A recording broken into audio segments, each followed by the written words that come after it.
Welcome to Blessings in the Journey. This video is going to be a voiceover of me making lye soap because I had to cut on and off this video. What's up? Let's make some lye soap. All right, get your protective wear, glasses to cover your eyes. You're going to want something that is long sleeve and long pants. I even covered my little toes just in case something got them from up top. Yes, I'm being smart this time, unlike when I made the lye ashes and people put in comments that I should know better, because that's true. I should. So here I am. I've even got my white vinegar, which is a neutralizer just in case something pops off. You know, if it gets on your surface, you can throw some of that up there. Heaven forbid it get on you, but you got it just in case, right? Just in case. We're going to be smart. All right. So you're going to want stainless steel materials or glass materials that will hold the heat, because lye and water, the lye ash and water, which I guess makes the lye mixture, is going to get really hot.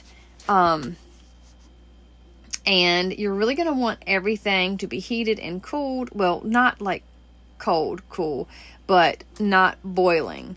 So you're going to have your distilled water, or your, there you go, your boiled water steamed up, sitting over there, chillaxing, and your tallow, if you use that, or other oils, you're going to have to melt to liquid. So when we talk about the ratio, we want to use 1 part lye ash to 3 parts water. I'll be honest, I tried a 1-to-1. I did not like it. So I've learned my lesson. And here we are learning together on YouTube, guys. So, yeah, you're going to need a measuring cup. You will also need a mold to pour it in. I've got my directions there because I'm still not confident with lye and lye soap, or even soap making. Even when I buy the soap mix ahead of time, I still look back at my ingredients usually, or my directions. I want to make sure I'm looking at it and remembering how to do it correctly, because it's not something I do all the time. It's something I do maybe 2 or 3 times a year at most, so I just don't have that muscle memory for it yet. All right, so some important things to remember again are that you add the lye to the water, not the opposite way.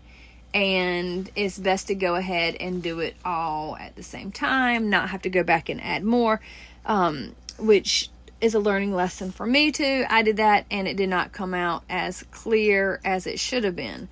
So, and then the tallow, or the oil you use, you're going to want that. So you'll want your water and lye ash mixture to be about 1 ounce. And then you're going to want the oil to be about 30 ounces. So I used tallow and I didn't quite have enough, so I had to go back and add some coconut oil to it. We'll see how that turns out once it finishes. I know that people can use lots of oils. They can use olive oil, coconut oil, palm oils. You can use tallow from beef or deer. I've even heard of people using lard soap. So it can be done. Try some things. Let me know how they work out. If you've done it before with different oil bases, drop in the comments which one you prefer. Are there some that just work better for others? Shea butter or castor oil, people can add to it. So if you do that in your soap making process, drop some comments, because I have never added the shea or castor oil to soaps, and I am kind of curious about how that would turn out. Okay, let's go back and talk about the process. So add lye to water, then stir. It'll get hot and create smoke. You can't really see it here, but it definitely smoked really fast. And I cut on the exhaust fan above. So that was kind of loud and noisy. Another reason for time lapse and audio voice. So the liquid will still be slightly cloudy. You're going to add the lye to the liquid oil at that point. And then once it gets that like creamy liquid coating, you can add your dyes or essential oils to it. I didn't have any dye. Just put in some Thieves essential oil, which you'll see. So, okay. Again, you have your like 1 ounce of lye to 3 ounces of water would be the best practice. The 1-to-1 is what they say to start with. I'm learning as I go with experience that is not my go-to.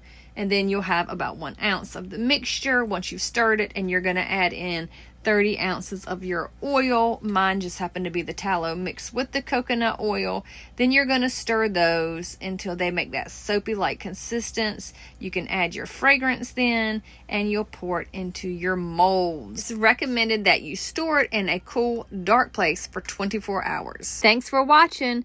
Please subscribe and like and comment.